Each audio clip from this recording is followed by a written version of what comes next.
Hola niños, ahora antes de dar inicio con nuestro contenido, quiero comentar con ustedes una frase sobre el compañerismo que dice, nunca llegarás a un terreno más alto si siempre estás empujando a la gente hacia abajo. Creo que el compañerismo está muy relacionado con la solidaridad y si ustedes alguna vez han experimentado que alguien más eh, deje de hacer lo que le corresponde por ayudarle a ustedes, saben la satisfacción que han sentido de saber que hay un interés especial en que ustedes también aprendan, en que ustedes también crezcan. Y eso demuestra que no somos egoístas ni individualistas. Y sobre todo en estos tiempos difíciles que nos ha tocado vivir, creo que hemos visto bastantes muestras de esto, de compañerismo, de personas que se interesan por que los demás salgan adelante. Entonces creo que es algo que debemos cultivar y debemos practicar siempre que esté en nuestro alcance, ser de ayuda, poner al servicio de los demás lo que Dios nos ha dado, ya sea nuestras cualidades, nuestros dones o si es algo material, pues también. El compañerismo se ve reflejado cuando trabajamos juntos para conseguir un objetivo común. Bien, en el contenido que corresponde hoy hablaremos sobre la función poética del lenguaje. El lenguaje cumple con distintas funciones dependiendo del propósito con el que lo utilicemos. Nos centraremos hoy en la función poética. En la imagen podemos ver un poema corto, dice, Piérdete conmigo. Recordemos, la poesía es la expresión de sentimientos y en eso nos enfocaremos este día. Antes de desarrollar contenido, recordemos los elementos de la comunicación y que cada uno de ellos se relaciona con una función del lenguaje. Al emisor, a quien habla, a quien transmite el mensaje, le corresponde la función emotiva o función expresiva. Cualquiera de los dos nombres es válido. Para el receptor, para el que está recibiendo el mensaje, la función que le corresponde es la apelativa o conativa. Cuando el centro de lo que se transmite es el mensaje, la forma en la que se transmite, hablamos de la función poética y es la que corresponde profundizar hoy. En cuanto a contexto, a la situación, el lugar, el tiempo en el que se da la comunicación, la función es referencial o representativa. Cuando nos interesa más el código, es decir, en nuestro caso el español, la función es metalingüística. Y cuando el propósito es centrarse en el canal, pues la función es la fática o de contacto. También es importante que recordemos que el verso y la prosa son las dos formas de expresión literaria que existen, es decir, las dos posibilidades o las dos opciones que un escritor tiene para expresarse. Lo puede hacer con la musicalidad del verso o con la espontaneidad de la prosa. A continuación veremos un video de un canal que es el que hemos estado trabajando. Ahí se nos recuerdan algunos conceptos básicos sobre la poesía. Nos recuerda que es un verso, que es una estrofa y algunas otras características. Es un video breve y espero que sea de utilidad para lo que vamos a estudiar hoy. Vamos a ver cómo es el reino del revés. Sí, veremos poesías. Hoy vinimos a la biblioteca porque vamos a leer textos muy particulares. Vamos a leer poesías. Yo les leeré algunos fragmentos de poesías para que veamos qué tienen en común. Este es un fragmento de una poesía de María Elena Walsh. El reino del revés. Me dijeron que en el reino del revés nada el pájaro y vuela el pez, que los gatos no hacen miau y dicen yes, porque estudian mucho inglés. Me dijeron que en el reino del revés, ¡qué linda es! Me alegra que les haya gustado. Ahora miren bien cómo está escrita. ¿Notan algo particular? Sí, que escriben abajo aunque no termina el renglón como hacemos en el cuaderno. Buen descubrimiento. es una de las características de la poesía. Tienen una forma diferente de escritura. Lo que se escribe en cada renglón se llama verso, y el punto se coloca cuando termina el verso. Además, lo que aparece separado por renglón es una estrofa. Hasta ahora solo les leí 2 estrofas. Y arriba de todo está el título. Esta poesía se llama El reino del revés. ¿Y quién escribió esta poesía? María Elena Walsh. Excelente, es muy importante ir conociendo a los autores. Lo que yo noté es que las 2 estrofas empiezan igual. Me dijeron que en el reino del revés. Repetir algunos versos en la poesía le da una belleza particular.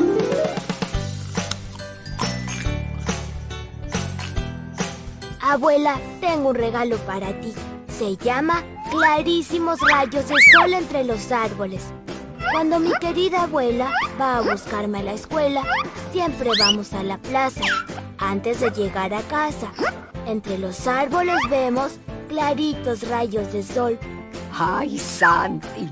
Me harás llorar. ¿De veras te gustó la poesía? Me ayudó un poco Luciana.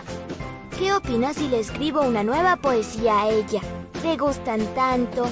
Sí, puedes rimar amiga con querida, Luciana con manzana, jugar con andar, y puede terminar diciendo te quiero hasta el cielo. ¡Ay! ¿Me escribirá una poesía? ¡Qué vergüenza! Te súper recomendamos suscribirte. Todas las semanas aprenderás algo nuevo. Y respóndenos, ¿cuál es tu poeta favorito? ¡Adiós! Hemos escuchado el video, hemos visto el video y nos recordaba aspectos como qué es un verso, qué es una estrofa, la musicalidad y la rima que tienen estos textos. También nos mencionaba por ahí un ejemplo de María Elena Walsh, una poetisa argentina. Entonces era para refrescarnos un poco acerca de la estructura de un texto poético. También aquí nos habla la imagen acerca de este tipo de textos le da prioridad a la manera en la que se expresa el mensaje. Lo que importa es que el receptor reciba de mejor manera el mensaje que el emisor le quiere transmitir. Aquí, por eso dice, el interés está en la forma y no tanto en la precisión del lenguaje, porque algunos textos pueden ser un poco ambiguos, pero lo que se trata es llamar la atención a través de la selección de las palabras.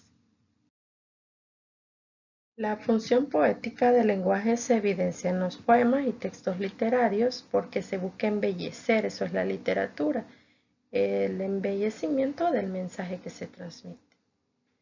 También recordemos que puede estar presente en el lenguaje cotidiano, en el día a día. Unos dichos o refranes pueden resultar como ejemplos de esa función poética del lenguaje. El que quiera celeste, que le cueste. Hay una musicalidad en la expresión y la utilizamos cotidianamente, los dichos, o también cuando las exageraciones se convierten en la figura literaria de la hipérbole, son usos cotidianos en los que la función poética del lenguaje está presente. Regresando con los textos literarios, después del paréntesis que hemos hecho acerca del uso de la función poética en el lenguaje cotidiano, los poemas hacen uso de recursos estilísticos y los emplean para transmitir las emociones y sentimientos que el escritor quiere comunicar. Aquí veremos elementos de valor simbólico, imágenes, ahí entran las figuras literarias como el símil y la metáfora.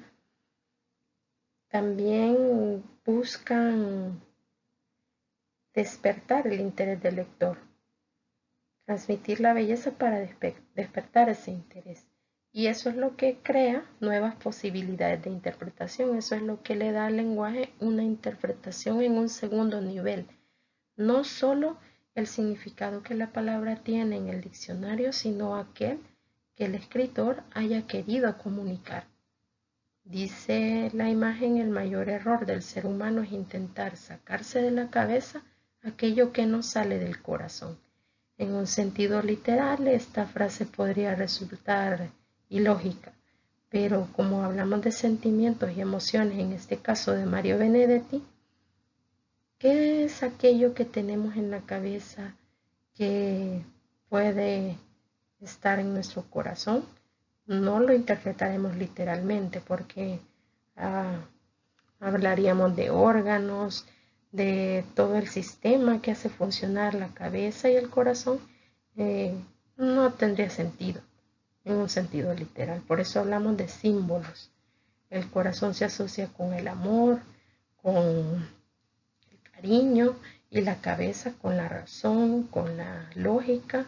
Por eso es que en los poemas, como dijimos desde el principio, estamos hablando de embellecer, de transmitir emociones a través de una selección especial de las palabras.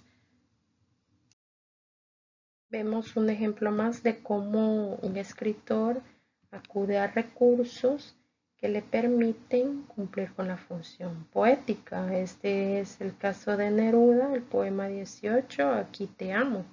En los oscuros pinos se desenreda el viento, fosforece la luna sobre las aguas errantes, andan días iguales persiguiéndose. Se ciñe la niebla en danzantes figuras, una gaviota de plata se descuelga del ocaso, a veces una vela, altas, altas estrellas. O la cruz negra de un barco, solo, a veces amanezco y hasta mi alma está húmeda. Resuena el mar lejano, este es un puerto, aquí te amo y en vano te oculta el horizonte, te estoy amando aún entre estas frías cosas. A veces van mis besos en esos barcos graves que corren por el mar, haciéndose hacia donde no llegan. Que ha usado Pablo Neruda una personificación al decir que el viento tiene vida, que las aguas tienen vida, que los días tienen vida. ¿Cómo así que tienen vida? Dice que los vientos se desenredan en los pinos, que las aguas van errantes, que los días andan persiguiéndose. Le transmite a palabras que expresan ideas, rasgos de humanos. Por eso decimos que les da vida. También esto crea que el lector asume un rol activo para interpretar el mensaje, porque cuando usted lo lee tiene que preguntarse qué significa esa expresión. Andan días iguales persiguiéndose. Debemos poner a trabajar nuestros conocimientos para poder darle un sentido a lo que leemos.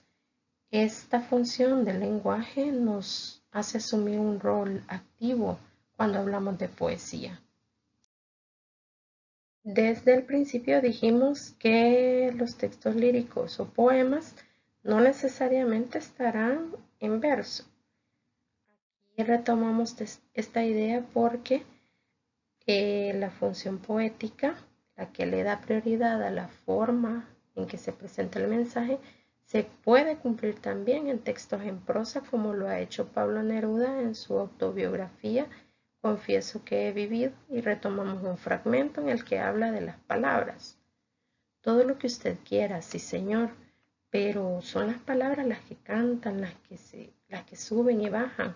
Me prosterno ante ellas, brillan como piedras de colores, saltan como platinados peces, son espuma, hielo, metal, rocío. Persigo algunas palabras, son tan hermosas que las quiero poner todas en mi poema. Este fragmento que ustedes ven en la imagen en cursiva está escrito en prosa, no en verso, y aún en él encontramos figuras literarias. Y si les digo que encontramos figuras literarias es para que vean que sí se está cumpliendo la función poética del lenguaje, porque el uso de las figuras literarias, eso es lo que demuestra que quien lo escribió o quien lo dijo buscaba embellecer su mensaje. Hay una enumeración o sinatroísmo cuando dice son espuma, hilo, metal, rocío. El uso de los 3 puntos suspensivos es lo que llamamos reticencia. También hay paralelismo, la repetición de estructuras al decir las que cantan, las que suben. Y así podemos mencionar también un símil, ¿verdad? Cuando dice que brillan como piedras de colores. Aquí comprobamos que la función poética se cumple tanto en verso como en textos en prosa. En este contenido tenemos unos términos importantes que son hablante lírico, otra manera de referirse a él es sujeto lírico o yo lírico. ¿A qué se refiere? A la voz que encontramos en el poema, quien habla en el poema. Muchas veces es un ser ficticio, otras veces es el mismo autor el que habla. Como dice la imagen, pueden ser a compartir rasgos y los identificamos fácilmente, y en otras veces será difícil saber si es el autor o es alguien más quien está transmitiendo el mensaje dentro del poema. Lo importante es recordar que esa voz se asocia, esa voz que nos habla dentro del poema es el sujeto lírico, el yo lírico o el hablante lírico. Entrando ya a hablar de los elementos de la comunicación poética, como mencionábamos al principio, cada elemento de la comunicación tiene relación con una función del lenguaje, pero concretamente en un poema el mensaje será lo que el poema nos dice. El código siempre será el español, porque pues estudiamos español. Ese será nuestro código. Si estudiásemos otra lengua, el inglés, el francés, ese sería nuestro código. Canal oral o escrito, ¿verdad? Depende si usted hace una lectura con la vista o en voz alta. Y el contexto internamente será la situación que el poema describe. Externamente será la situación en la que leemos el poema. ¿Cómo así? Si un poema nos habla de una ruptura, de una pareja, de un engaño, un desengaño, esa sería la situación interna. La externa es el contexto en el que nosotros leemos el poema. Por ejemplo, una clase de lengua en la que estemos analizando un texto específico, ese sería el contexto externo. Y a continuación vamos a estudiar el emisor y el receptor porque aquí hay rasgos particulares que debemos destacar acerca de ellos. Aquí tenemos 4 elementos de la comunicación, vamos a estudiar los 2 restantes. Como dije, los 2 elementos restantes son emisor y receptor y cada uno tiene sus particularidades. En el caso del emisor hay 2 posturas para estudiarlo: negar que existe ficción en el poema y reconocer que existe ficción en el poema. A continuación vamos a profundizar esto. En cuanto al receptor, también hay 2 dimensiones, la dimensión interna del poema y la externa del poema. Tenemos aquí la primera postura de estudio del emisor, que era la negación de la ficcionalidad. Quiere decir esta que asumimos que las experiencias que se narran en el poema, los sentimientos que aparecen en el poema, los ha vivido el poeta. Por eso dice aquí que el yo lírico y el poeta son la misma persona. Asumimos que es realidad lo que se nos dice, que el autor es sincero, que es veraz al transmitir sus sentimientos. Sería como decir que no nos miente, por eso decimos que estamos negando que existe ficción en la poesía. Esa es la primera postura. La segunda postura de análisis del emisor era el reconocimiento de la ficcionalidad. Quien habla y el autor son 2 personas distintas.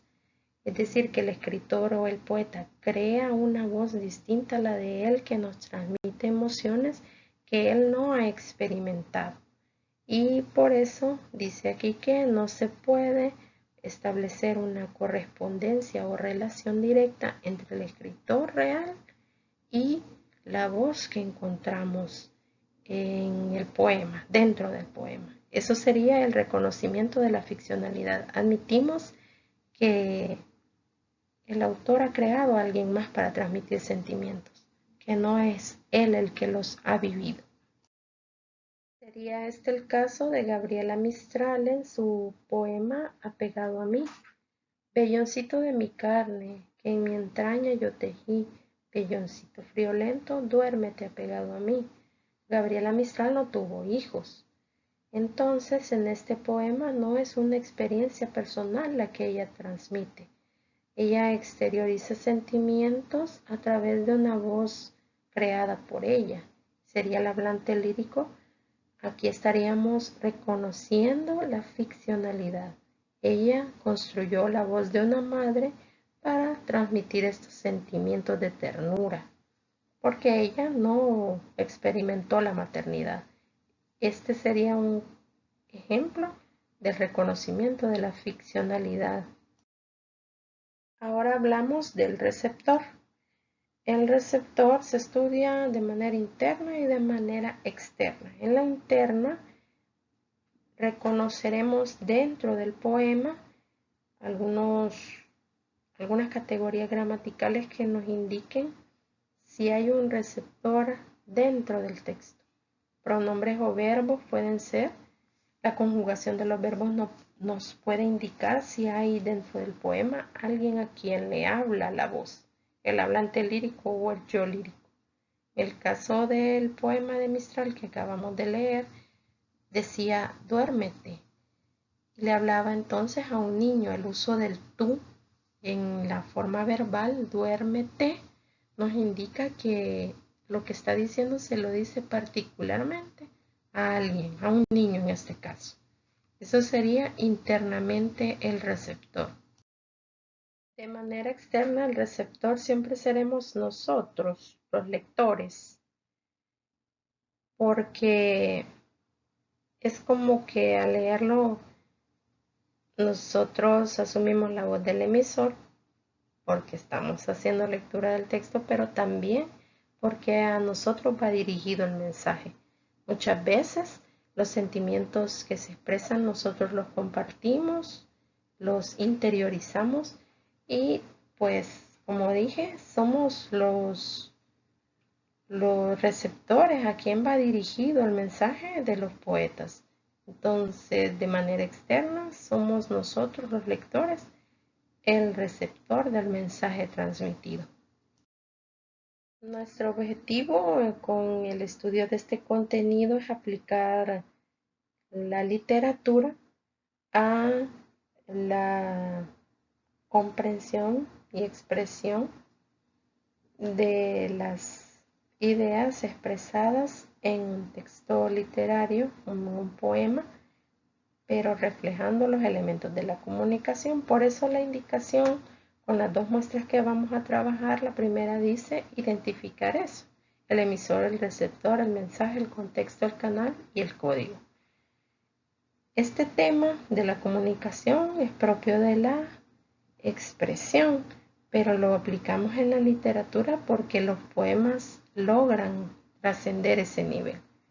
Entonces, vamos a leer unas muestras, ustedes identificarán estos elementos, anótenlos en su cuaderno y luego les daré la resolución.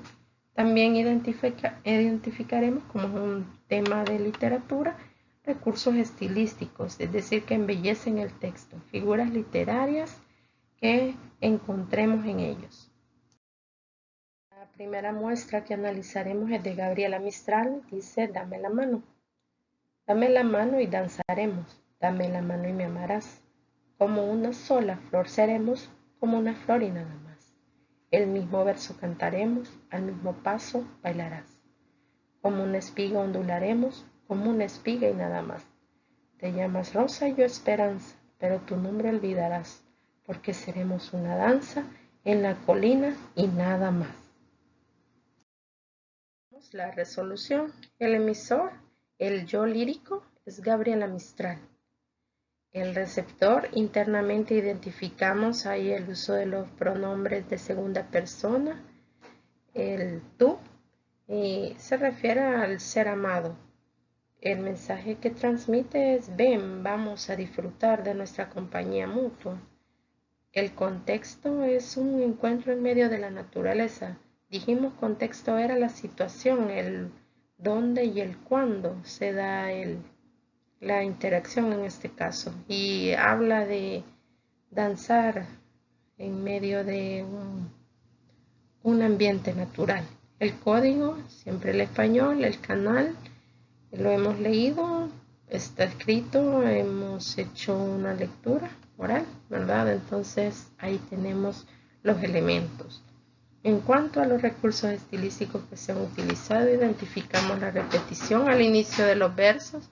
También tenemos la prolepsis, la anticipación de lo que ocurrirá en el futuro, y hay reticencia al usar los puntos suspensivos para dejar a la interpretación del lector el resto del mensaje. Si no lo han identificado así, pueden retroceder luego al video y comparar sus apuntes. No es una respuesta única, ¿verdad? Pueden ustedes identificar otros recursos estilísticos. La segunda muestra que analizaremos es de Pablo Neruda. Me peina el viento los cabellos como una mano maternal. Abro la puerta del recuerdo y el pensamiento se me va. Son otras voces las que llevo, es de otros labios mi cantar. Hasta mi gruta de recuerdos tiene una extraña claridad. Frutos de tierras extranjeras, olas azules de otro mar, amores de otros hombres, penas que no me atrevo a recordar. Y el viento que me peina como una mano maternal. En la resolución, el yo lírico, sujeto lírico o hablante lírico, dijimos que los términos significan lo mismo, es Pablo Neruda. Y el receptor es el mismo, internamente es el mismo, es como un monólogo el que está haciendo. El mensaje, pues una reflexión sobre sus experiencias. El contexto, podríamos decir que está frente al mar porque describe el viento, habla de las olas. El código siempre es el español, el canal ocurre lo mismo. Si usted solo hace una lectura con la vista, sería escrito. Si se lo leen en voz alta, sería oral. En las figuras literarias o recursos estilísticos utilizados encontramos la personificación. Hay un símil y una reduplicación. Recordemos que la personificación era darle vida a elementos que carecen de ella. Reduplicación es la repetición consecutiva de una palabra o de una expresión, y el símil es la comparación utilizando términos comparativos como cómo, ¿verdad? Entonces hagan su propio análisis. Como dije, algunos de estos elementos pueden variar. Recuerden que al expresar sentimientos esto se vuelve más subjetivo y pueden haber distintos niveles de interpretación en el mensaje o incluso en el contexto también. Hemos llegado al final en cuanto a este contenido. En el libro de texto de Santillana, Caleidoscopio de octavo grado, en las páginas 124 y 125, encuentran la parte teórica de lo que hemos estudiado hoy. También en este libro, en otras unidades, hay más textos poéticos que les pueden servir para practicar. El espacio en el foro está abierto para cualquier duda que pueda presentarse mientras ustedes se preparan para su prueba, y pueden plantearla sin ningún inconveniente. Será un gusto aclarar sus dudas o leer sus comentarios. Gracias por la atención y hasta pronto.